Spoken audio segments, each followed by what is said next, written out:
insentif trips itu kan dibuat untuk boosting ya. Iya, betul. Boosting bukan cuma dari refreshing aja, tapi dari insight-insight yang dibutuhkan buat si orang ini, kemudian diimplementasi dalam kerja hari berikutnya, itu yang paling penting. Gitu loh. Kalau cuma sampai di have fun, happy, selesai, pulang capek, besok kerja begitu lagi, sayang sekali investasi yang dilakukan oleh perusahaannya. Halo Sobat Mais, jumpa lagi di Mais Talk, podcast yang mengulik berbagai topik hangat dan menarik seputar industri mais. Pada episode kali ini kita masih membahas tentang bisnis insentif travel. Bila pada episode sebelumnya kita telah membahas mengenai trennya, nah di episode ini kita akan membahas tentang bagaimana cara mengemas insentif trip di masa pandemi. Dan untuk itu saya telah bersama dengan dua jagoan nih di bidangnya. Bang Jaung. Apa kabar Bang? Baik, alhamdulillah. Bang Jaung saya biasa menyapanya Bang Jaung, tapi nama sebenarnya Nur Fahmi, Ketua Umum AILI, Asosiasi Experiential Learning Indonesia. Ya Bang? Betul. Selanjutnya ada Mas Anton dari Astindo, Asosiasi Travel Agent Indonesia ya, sebagai wakil ketua ya Mas Anton. Wakil ketua Apa kabar Mas? Sehat ya Mas? Sehat. Terima kasih Mas. Nah kita langsung aja nih. Sebelum masuk ke Bang Jaung, saya ingin bertanya kepada Mas Anton. Sebenarnya tren kita bicara tentang tren Mas Anton. Insentif travel di masa pandemi ini. Oke, ini pertanyaan sangat menarik banget nih Mas, terus terang nih. Kalau kita bicara soal insentif dulu ya, saya tadi juga sempat ngulik sih soal insentif, karena kita mau bicara soal insentif. Nah, soal insentif itu kalau menurut menurut aturannya, definisinya itu adalah sebuah hadiah, sebuah boleh dikatakan rewards yang diberikan oleh perusahaan kepada boleh dikatakan pegawai atau staffnya gitu ya, sebagai apresiasi atas kinerja yang dilakukan. Tujuannya juga untuk kedepannya untuk jadi booster buat dia untuk bisa bekerja lebih baik lagi. Itu kan tujuan definisi dari insentif gitu ya. Nah, kalau ditanya soal tren ini menarik banget. Kenapa? Karena kalau menurut saya trennya akan sangat tinggi. Sangat tinggi pasca pandemik atau during pandemik ini. Sebetulnya kenapa? Karena gini, selama pandemik ini memang kelihatannya banyak perusahaan yang gulung tikar kan gitu. Tapi juga banyak perusahaan juga kalau kita lihat mereka tetap boleh dikatakan tetap running dan tetap achieve target dengan luar biasa. Nah, perusahaan juga mempersiapkan reward sebelum buat mereka. Cuma kemarin kan pending ada pandemik. Karena masalah pandemik akhirnya jadi tertunda dulu nih gitu. Tapi semuanya udah ditabung. Semuanya udah ditabung. Jadi mereka hanya menahan aja. Mereka menahan sebetulnya. Uangnya ada gitu ya. Uangnya ada gitu. Uangnya ada tetap, dan mereka juga tetap mau mengalokasikan ini untuk boleh dikatakan untuk perjalanan sih. Kenapa? Karena juga saya sendiri sebagai, ini menurut kacamata saya juga, pandangan saya sebagai pelaku ya gitu kan, karena di kantor saya juga sebetulnya udah banyak yang request. Bahkan sampai akhir tahun ini juga udah ada yang request gitu, bulan Desember ini udah banyak yang request dari perusahaan-perusahaan yang ingin menyelenggarakan insentif sebetulnya, seperti itu. Jadi kalau mau ditanya trennya, saya rasa sangat tinggi, sangat baik, sangat positif untuk bisa terjadi peningkatan yang luar biasa. Itu sih Mas, gitu. Karena sekali lagi karena mereka akan menggelontorkan dan lihat situasinya nih, situasinya sudah mulai membaik, situasinya apalagi sudah mulai teratasi dengan baik, terjadi yang namanya revenge tourism itu sih. Kalau konsepnya, saya potong Mas. Kalau konsepnya itu ada perubahan misalkan durasinya, perjalanannya menjadi lebih singkat, atau yang dulu biasanya ke luar negeri sekarang jadi lebih banyak bermain di domestik, seperti itu? Ya, pastinya sih terjadi ya. Pasti terjadi shifting lah namanya istilahnya gitu kan. Seperti itu, perubahan itu pasti banyak sih, banyak banget gitu. Nah, yang paling utama bukan durasi juga sih. Pertama yang paling mereka tanya adalah biaya gitu. Ini sih yang jadi konsentrasi gitu ya, dari kemana biayanya itu gimana sih gitu, harganya gimana sih gitu kan, seperti itu. Karena juga mereka juga melihatkan dengan alokasi, dengan budgetnya mereka gitu kan. Karena nggak bisa dipungkiri juga, kemarin ada beberapa tuh yang boleh dikatakan terjadi kenaikan gitu loh, karena terjadi kenaikan komponen biaya juga kan gitu kan, seperti itu Karena gitu kan. banyak hal perintilan yang harus disiapkan. Betul, Di perintilan yang era harus pandemi. disiapkan. Kemarin juga saya pernah bawa grup tour dalam masa pandemik gitu kan, seperti itu juga kita juga menyiapkan kayak sanitizer tambahan, kita menyiapkan lagi masker tambahan, kita menyiapkan swab juga, biaya yang paling mahal kan juga biaya swab ya, itu kan seperti itu juga jadi komponen biaya yang akan menyebabkan harga itu menjadi naik. Faktor pertama paling utama adalah biaya. Baru setelah itu yang terjadi adalah perubahan memang boleh dikatakan durasi sih waktu gitu kan. Karena juga itu kan mempengaruhi, semakin lama tentunya kan semakin mahal juga gitu kan, seperti itu. Terus yang ketiga juga ya tempat sih, paling utama adalah tempat juga sih. Destinasinya apakah itu destinasi yang boleh dikatakan safety, CHSE-nya ada atau yang enggak, gitu kan, seperti itu. Itu sih. Nah, Bang Jaung melihat itu gimana? Ada pergeseran pemilik, mulai ini banyak faktor ya, Bang. Destinasinya juga akan shifting, biaya juga otomatis kan ada ya peningkatan gitu ya karena segala macam. Mengemasnya supaya ini tetap menjadi sebuah program insentif tour atau trip ini, balik lagi ke tadi kan mereka itu corporate ingin ada goals-nya itu tetap dapat ya Bang. Nah, nggak hanya sekedar jalan-jalan, nggak hanya sekedar wisata, tapi corporate culture-nya kena, terus Bang, engagement mereka dengan perusahaan menjadi lebih kencang, lebih kuat gitu. Bang Jong gimana sih ngeliat itu? Yang jelas, kayaknya sih sebentar lagi. Sebentar lagi. Meledak. Apa nih? Setuju. Semoga. Tadi kan seperti disampaikan insentif, itu sebuah reward untuk nge-boosting para employee supaya kapasitasnya meningkat dari sisi motivasi, skill, kemampuan ya. Nah, sekarang pandemi berhenti. Padahal kebutuhannya tetap jalan. Ibaratnya orang dia butuh makan, hari ini butuh makan, kita nggak makan, tahanin sampai besok gitu ya. Laparnya udah lapar kuadrat gitu kan. Dia bentar lagi jalan. Nah, kita lihat indikatornya kan berapa banyak sekarang orang yang sudah divaksin. Kemudian kita lihat dibanding PSBB kan PPKM ini lebih ketat ya Bang, lebih ketat ya. Nah kita lihat level PPKM ini sudah menurun seberapa jauh. Ya, kalau kita lihat trennya bagus. Jadi trennya apa ya tadi, orang jalan berwisata mesti kinestetis. Dia mesti merasakan sesuatu yang bisa dirasakan oleh panca inderanya, kemudian dia akan mendapatkan perubahan rasa. Kalau dulu mungkin dengan melihat mendengar gitu ya. Dengan melihat berdiri di pantai Kuta, ya itu mungkin cukup. Sekarang udah enggak. Makanya berkembang, ada surfingnya, ada atraksinya. Nah sekarang kondisi juga seperti itu nih.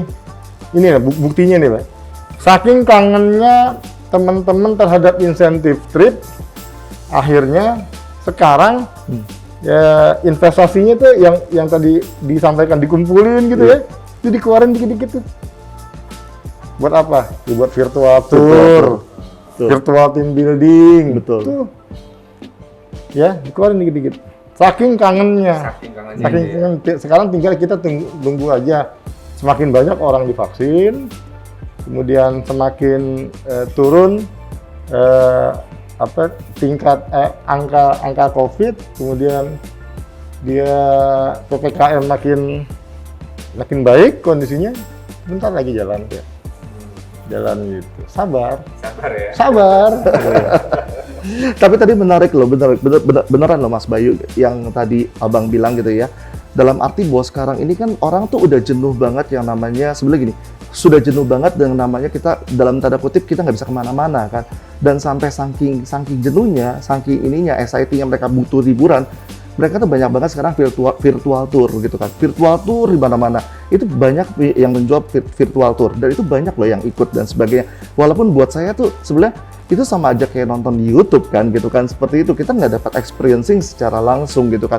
Tapi setuju banget dengan yang Abang bilang tadi, saya setuju banget gitu. Nanti akan shiftingnya tuh gini Mas. Jadi orang tuh udah jenuh kan gitu kan, dan mereka pengen liburan, mereka pengen dapat sesuatu yang baru. Dan saking exciting, gue pengen liburan nih. Contoh mau nggak mau, yang sekarang paling oke adalah misalnya contoh Bali misalnya tadi ke Bali. Tapi kan ke Bali sebetulnya pasti dari kita udah banyak yang sering ke Bali lah gitu kan, seperti itu. Mereka tuh pengen dapetin sesuatu yang baru. Nah ini ke depannya di Bali ngapain sih gitu kan.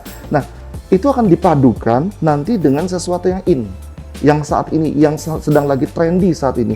Contohnya, makanya ini butuh Abang banget nih Experiential Learning Association-nya ini gitu kan, seperti itu. Kenapa? Karena kayak saya punya paket nih buat Desember gitu ya. Mereka tuh udah rencana mau ke Bali, jadi dari satu perusahaan juga, gitu seperti itu. Di sana, mereka nggak mau cuma yang kayak zaman dulu gitu, visitnya ke, maaf bukannya apa-apa, ke GWK. Yes, ke GWK kita pasti akan bawa, tapi cuma dari tempat wisata ke tempat wisata lagi itu kan jenuh. Jadi kita bawanya adalah nanti rencananya 2 malam di Ubud. Di Ubud itu akan ada rafting, akan ada naik ATV, gitu kan, mobil dan sebagainya. Dan pagi-pagi mereka akan bersepeda bareng. Nah, ini kan sepeda kan lagi in banget kan sampai sekarang kan, gitu kan, ada peleton-peleton sepeda kan gitu. Nah, ini yang kita godok sih, ini yang kita kemas, yang bagaimana perubahan itu terjadi gitu kan, dan itu yang menarik. Walaupun mungkin tempatnya masih sama, Bali lagi gitu ya, seperti itu, karena mungkin itu yang masih mereka pikir ready gitu kan. Karena juga sebenarnya banyak tempat-tempat wisata yang sekarang sedang ditawarkan yang kita kepingin sebelah ke sana. Tapi ada pertimbangan juga dari segi perusahaan adalah pasti juga dia harus menjaga nih gitu kan staffnya. Jangan sampai pulang dari sana kenapa-napa malahan gitu. Itu kan juga jadi beban. Aset perusahaan Mas gitu kan. Nah, seperti itu. Jadi makanya pikir ya udah deh, misalkan ke tempat yang udah aman, yang tadi saya pikir tempatnya udah aman misalnya untuk CSI udah pasti bisa lah di sana kan, seperti itu. Tapi dikemasnya itu yang sekarang tuh berubahnya itu dengan yang tadi gitu, eksperientalnya tadi gitu kan, ada ngalamin yang namanya sepedaan bareng. Dengan mungkin kalau di Jakarta kan kita nggak bisa ngelihat yang bersepedaan di tengah sawah dengan gunung gitu kan, yang indah banget kan, seperti itu. Itu sih. Iya sih. Bang Gaung, kan di experiential learning itu kan the brief ya, setiap aktivitas itu ada yang bisa dimaknai ya, di narasi. Nah kan itu juga saya melihatnya poin penting dalam aktivitas atau program di insentif travel, karena semuanya kemarin juga ngobrol dengan BCA selaku user, dia setiap aktivitas itu misalkan hanya memberikan giveaway aja itu ada narasinya, kenapa ini yang diberikan, kenapa dari warnanya, tulisannya, segala macam. Nah seperti itu. Nah itu merancang dari satu program, misalnya dari giveaway, kemudian dari tadi Mas Anton juga sebut ada aktivitas rafting segala macam kan. Kemudian misalkan nanti untuk dinner, untuk lebih pelayanan gitu, makan dengan di Bali bisa makan dengan raja, seperti the briefnya itu memaknai sebuah aktivitas, sebuah program itu gimana ya Bang, supaya bisa sesuai dengan goal si user. Kalau berangkat dari objektif, kenapa kegiatan itu dilakukan, itu harus kita perhatiin banget.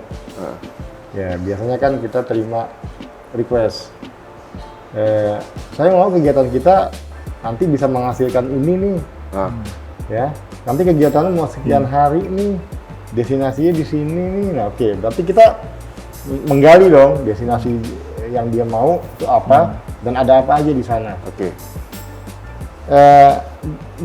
Di luar panduan yang ada di experiential learning ya. Kalau trik and tips yang saya lakukan tuh selalu gini. Saya memulai diri saya dari sikap jahil, iseng gitu ya. Memang dari kecil itu. Dari kecil jahil gitu ya. Apapun yang dinikmati oleh para wisatawan, nggak akan saya biarkan begitu saya berlalu. Ya, apapun yang dinikmati itu harus terasa oleh panca inderanya, oleh anggota tubuhnya. Contoh, contohnya apa ya? Kalau ini sering banget saya di beberapa kalau di forum-forum diskusi, kalau kita ke Medan, biasanya oleh teman-teman travel kan dirancang itinerary, ya kan? Kalau nggak atraksi, ya kuliner gitu ya. Sambil coba kuliner ya. Kuliner, kalau di Medan yang terkenal itu bang, apa? Duren. Nah, duren. Saya tetap akan ajak mereka makan duren. Cuma saya nggak akan biarkan itu lepas begitu saja. Experience makan duren ya belum masuk sebagai kategori sebuah pengalaman yang memiliki insight. Nah, teman, bagaimana caranya agar duren ini jadi memiliki insight? Jahil deh. Jahil deh. Durennya gua apain ya? Durennya nggak gua apa-apain. Durennya saya booking ke penjualnya. Tapi bilang jangan dipetikin dulu. Biarin aja kita ambil. Mereka metik sendiri gitu. Metik sendiri, naik sendiri, ini sendiri. Nah, kan kita punya alat Safety, tetap. ya kan? Akhirnya proses makan duren itu yang cuma 30 menit kalau di lapak habis. Ya, yang satu butir kira-kira 60.000 ya. Nah sekarang proses makan duren itu bisa berlangsung jadi setengah hari. Karena kita harus ke kebun duren, nggak ada dah pohon duren di pinggir jalan aspal gitu ya, pasti ke kebunnya dah, ke kebunnya. Kita ke kebun duren, oke. Nggak bisa saya metik. Nah ini dia, kita mulai kulik-kulik biar insight-nya keluar. Anggaplah ada 20 orang, kita sekarang bagi 4 kelompok ya. Yang naik nggak harus semua. Satu naik, yang lain jagain ini alat-alatnya seperti ini. Akhirnya mereka kerja kelompok. Tujuannya awalnya wisata ya, makan duren, selesai setengah jam. Dengan jahilannya tadi membuat sebuah aturan permainan, akhirnya durennya itu jadi setengah hari. Kita akan membuat sistem penggunaan alatnya menjadi semudah mungkin buat mereka. Seperti itu ya. Terus coba duren yang tadinya satu butir 60.000 sekarang jadi berapa bang? Bisa dijual berapa? Hitung aja sewa alat naik. Ya, belum lagi kalau kebun durennya nggak bisa dilalui dengan ini, dengan misalkan dengan minibus biasa, harus kendaraan itu lagi, ya nggak? Seperti itu. Kemudian yang tadinya mungkin untuk menuju mendatangi semua destinasi itu cuma butuh 2 hari, sekarang jadi bisa 4 hari. Loh, bukankah ini yang dimaksud dengan quality tourism? Ya. Ya. Kemudian nggak harus rame-rame. Biasanya kan kalau insentif trip yang seru itu adalah yang rame-rame, nggak juga. Bawa 10 orang jalan, sehingga nggak perlu nunggu PPKM level 0. Cluster gitu ya. Iya, cluster aja berangkat 20 gitu loh. Jadi teman-teman karyawan di perusahaan-perusahaan juga jadi nggak lama nungguin. Kantor nggak kosong ya bang? Kantor nggak kosong juga, ya. Terus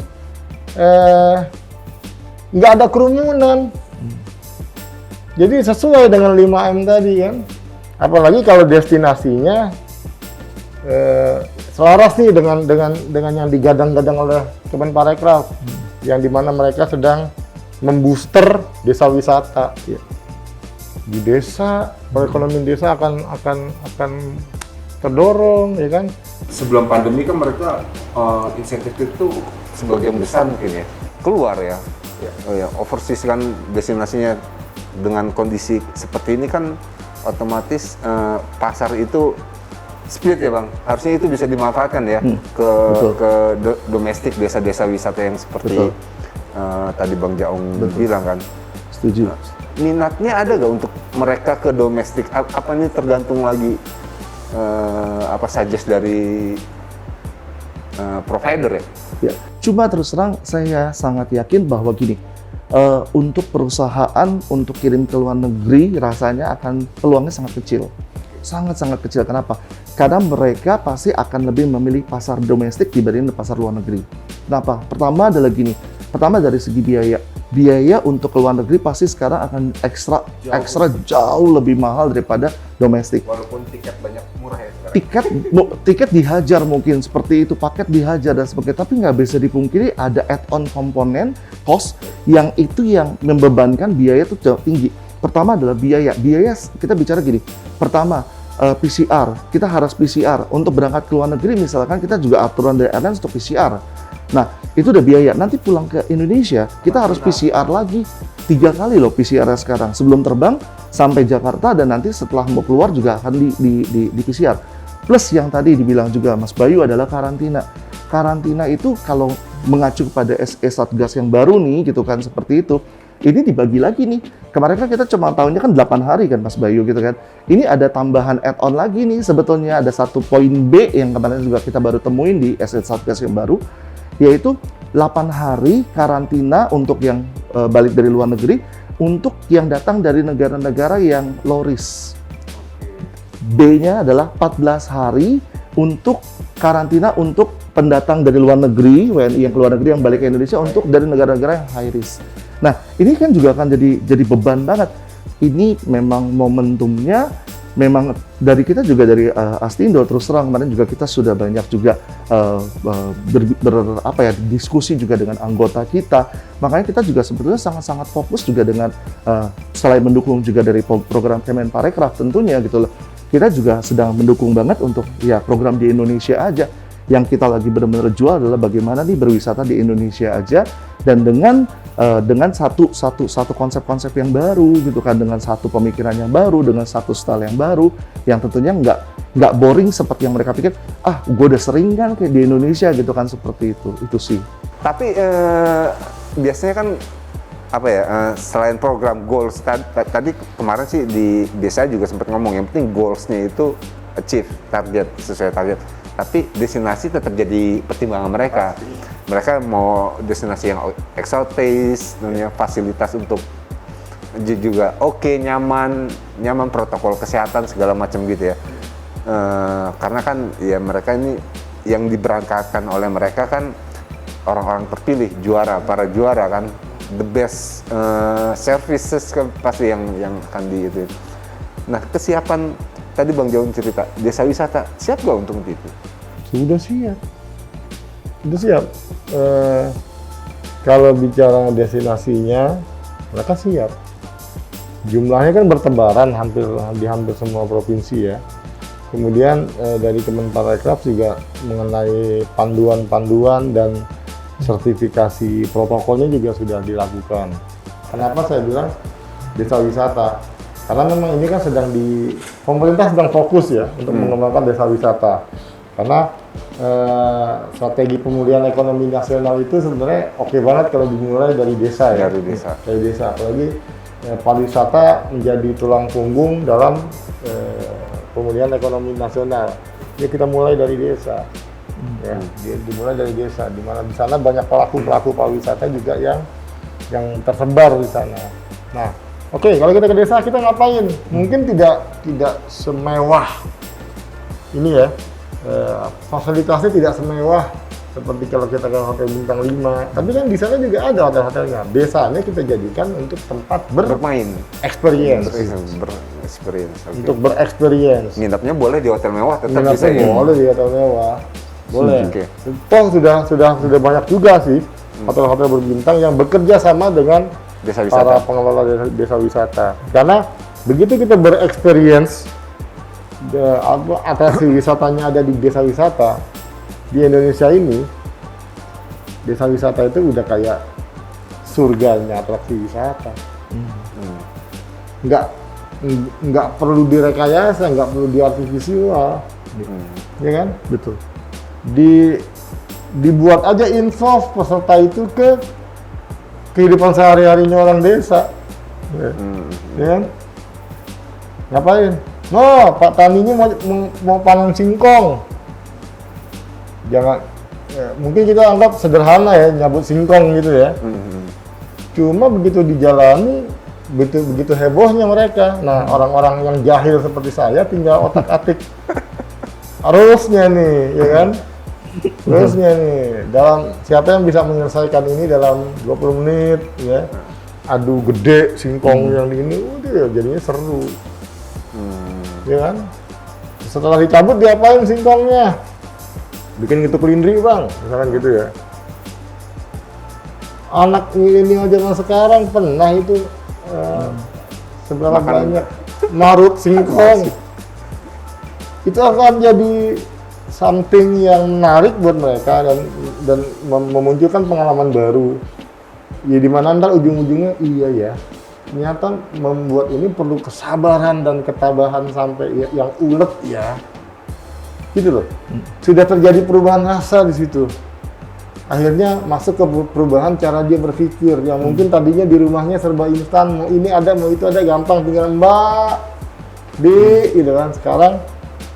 Sekarang mau makan ya, padahal ini wisata tapi bisa mengajarkan sesuatu pada yang bersangkutan, belajar sabar dari marut singkong. Iya sih, kalau satu sih mending ya, kalau dua kebun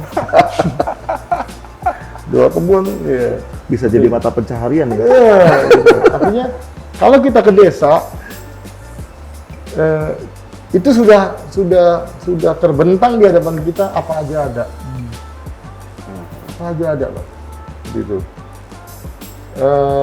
Di sungai juga tambah aktivitas orang-orang desa yang dia budidaya air tawar yang ini itu bisa diolah menjadi satu atraksi wisata.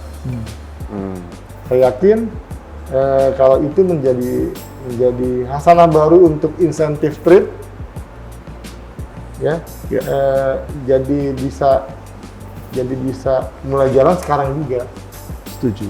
Bang Jaung, yang Bang Jaung tadi ceritakan konsep sebuah program gitu, itu yang bisa dibilang experiential tourism. Ya. Seperti itu ya. Jadi awalnya kan dari metode experiential learning. Awalnya metode experiential learning. Bahwa orang belajar dari pengalaman, sehingga metode ini berkembang menjadi sebuah metode belajar, atau kalau bahasa gampangnya, kalau biasanya orang dapat training nih, dapat motivasi, dia duduk mendengerin, diceramahin sama motivator gitu ya. Dengan metode experiential learning, ini berganti. Nggak cuma dengerin, nggak cuma terima, tapi dia melakukan. Dari hasil dia melakukan, dia muncul pengalaman.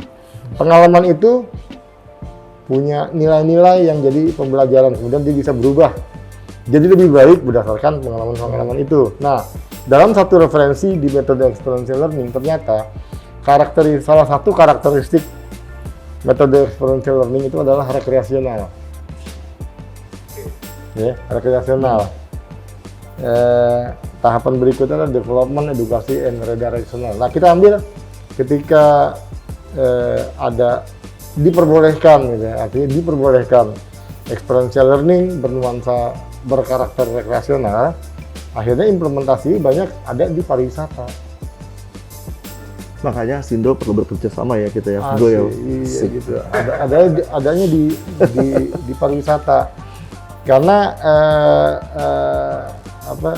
apa yang berubah dari experiential learning berkarakter rekreasional, perubahan feeling ya di wisata juga gitu kan, feeling, perubahan rasa bahwa wisata itu bisa bagaimana menghadirkan sebuah wisata yang bisa melahirkan pengalaman baru, kemudian muncul nilai-nilai pengalaman dari situ. Akhirnya orang berubah rasanya, feelingnya berubah, dan dia bisa belajar dari nilai-nilai yang ditemukan, kemudian performanya dalam konteks ini para teman-teman di karyawan ya yang dapat insentif trip, kemudian dari nilai itu hari-hari berikutnya dia menjadi better, gitu ya. Menjadi better kan, bukankah itu insentif trip itu kan dibuat untuk boosting ya? Iya betul. Boosting bukan cuma dari refreshing aja, tapi dari insight-insight yang dibutuhkan buat si orang ini, kemudian diimplementasi dalam kerja hari berikutnya, itu yang paling penting, gitu loh. Kalau cuma sampai di have fun, happy, selesai, pulang capek, besok kerja begitu lagi. Sayang sekali investasi yang dilakukan oleh perusahaannya. Nah, maka dari itu kehadiran kita sebagai insan pariwisata, bagaimana kita membuat dunia kita yang menyenangkan ini bisa berkontribusi bagi pembentukan karakter pembentukan bagi peningkatan kapasitas sumber daya manusia yang ada di organisasi masing-masing. Pastinya banyak organisasi bisnis yang kena dampak di masa pandemi ini ya. Jadi kalau boleh cerita dari zaman krisis moneter 98, kemudian terjadi lagi 2003. Kemudian 2013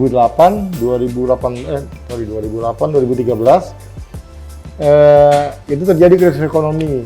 Logikanya mestinya kan anggaran-anggaran buat jalan-jalan happy itu kan dipangkas. Tapi faktanya, ini data nih, anggota-anggota kami di tahun-tahun itu justru omsetnya naik. Berarti SDM menjadi satu elemen yang nggak bisa diabaikan begitu saja untuk bertahan di masa sulit. Si perusahaan-perusahaan itu juga nggak bisa mengabaikan human resource, sumber daya manusia sebagai elemen senjata yang harus disiapkan dalam rangka bertahan dari hantaman masa pandemi ini. Jadi mau nggak mau tetap harus diperhatiin bagaimana meningkatkan kapasitas SDM di perusahaan. Seperti saya sampaikan tadi, caranya ya bisa pelatihan, rekreasi atau hal-hal sejenis ya, atau event hal sejenis. Nah, itu dia. Sekarang PPKM sudah mulai bagus ya, pastinya. Dengan menerapkan 5M tadi, kita bisa kok, udah mulai jalan. Nggak bisa keluar lagi, nggak apa-apa. Yang penting Justru ini momentum untuk Di Indonesia, mengalihkannya ke lokal ya. lokal. Si teman-teman para pekerja bisa tetap refresh, ya kan? Destinasi, kemudian komunitas-komunitas di pariwisata bisa bekerja kembali. Jadi sebenarnya benar strateginya untuk pemulihan ekonomi nasional. Kemudian kita mengandalkan pariwisata, sudah harus dimulai Dari desa itu ya Bang? dari desa. Oke, Bang Jaung, Mas Anton, terima kasih atas waktunya. Semoga obrolan singkat ini bisa bermanfaat buat kita semua. Baik, sampai ketemu lagi di sesi berikutnya.